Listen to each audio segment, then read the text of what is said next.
Well, all right. Lore Corner. Lore Corner. Love me some Lore Corner, Josh.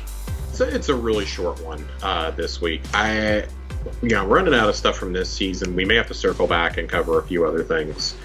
But this is the last piece of Ada's lore book. Pathfinding. I'm really going to have to find something next season or for the next couple weeks to talk about. But Lewis was the first to notice Ada.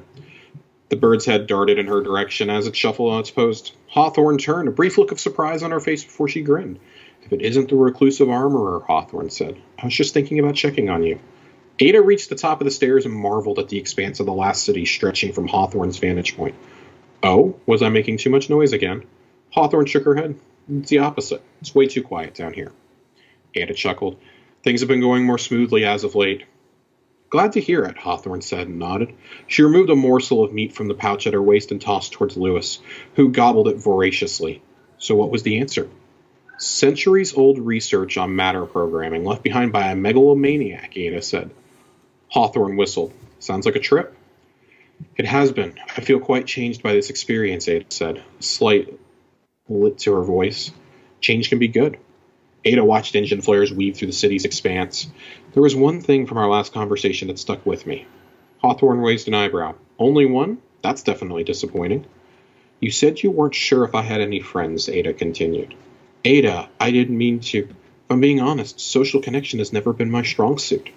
I know it can be scary to put yourself out there, especially with everything you've been through, Hawthorne said. Ada considered her words. It can be. But I'm finding this new journey to be a little less daunting when I'm willing to walk it with others. Sounds like a pretty good lesson, Hawthorne said with a smirk. Ada let her gaze wander over the constellation of architecture gleaming in the last city, the meandering grid of roadways and the rolling landscape beyond. She breathed in deeply, letting the air fill her chassis.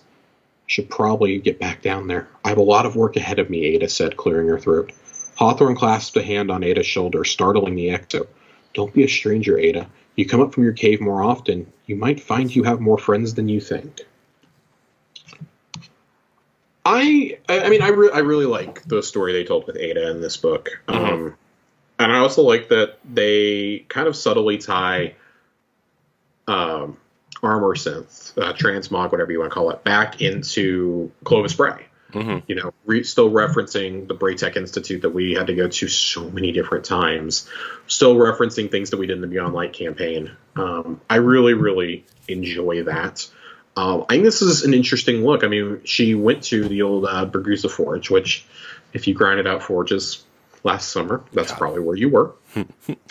If you were anything like me, that's the only forge that you would do because it was just simply the easiest. It was simply the easiest, and it was, honestly, you at least had a little bit of cover in it. Yeah. No electrical shit on the ground. It was pretty easy to hide.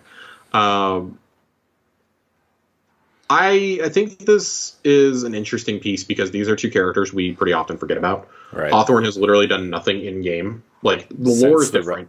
Since the Red War, pretty much. Red War, her contributions to the game are literally gone now. Yeah, it's like, if you're in a clan and you want to do those clan bounties, it's literally all you go do, right? Or if your clan levels up or whatever, you go get your engram, and that's kind of it, right? Like, I mean, we always joke around like, oh, we can push her off the ledge, it'd be hilarious. Maybe she'll be a real guardian someday. But yeah, maybe. You have to figure if anybody's going to be one, it's going to be her. Yeah. And then, of course, Ada. Ada never really had that much to do in even Black Armory content to begin with. We never went to her for any other quests that I remember. Outside of like Izanagi's. So I don't know. I think this is a really good lore piece for two characters that are pretty often forgot about, and it's good. I like that it's only 5 chapters long. It's a really quick book to read. You get it over the course of the Armor Synth quest line. Right. And it's one of those, like, not everything has to be like, oh my god, this massive lore dump of, oh, this is what's happening in the ruins of old Chicago. This is what Shayura's fire team is going through, from the Trials lore. This is what Vance was doing fucking around on Mercury. Osiris's experiments. Like, not everything has to be like this massive universe-changing thing, like the Books of Sorrow even. Like, sometimes it's just like these little pieces are, like, almost more fun and really nice. Like, to remind us that these characters have individual lives outside of just shooting guns with us. Right. And that's kind of a nice palate cleanser before what inevitably is coming. Right.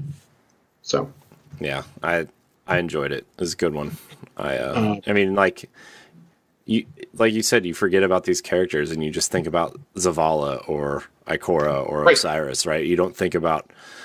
I mean, we've all been sitting here for how long screaming about how Ikora's not being used. Right. Guys, Hawthorne's literally been chilling there in the same spot for 5 years. 5 years. And Ada was so worthless they just shut the door. Right? They shut it and then they reopened it because they felt bad. Yeah. So, I mean, it's cool. That was a good piece, Josh. It's a good piece. Before we get out of here, though, I do want to say, kind of addressing short content times. We know, like, especially this season has felt really long for whatever reason. Mm-hmm. It feels like we kind of been treading water for like 6 weeks now. Yeah. Well, they put all not even really in terms of the narrative, just like it's been slow. Yeah. Well, they put the narrative stuff in the first half, and then obviously Solstice of Heroes is like a big summer event that they just it's a whole month, and then we're just kind of like sitting like it's a whole month, man, and like you got. It's the same thing that we did in Chosen, honestly. Yeah, we had Guardian games to close it out, literally the last 3 weeks. But I guess I think the pacing was slightly better. Yeah. I don't know if this season is a little bit longer to begin with. It feels like it's a couple weeks longer. Mm-hmm. Because I think it started beginning of May.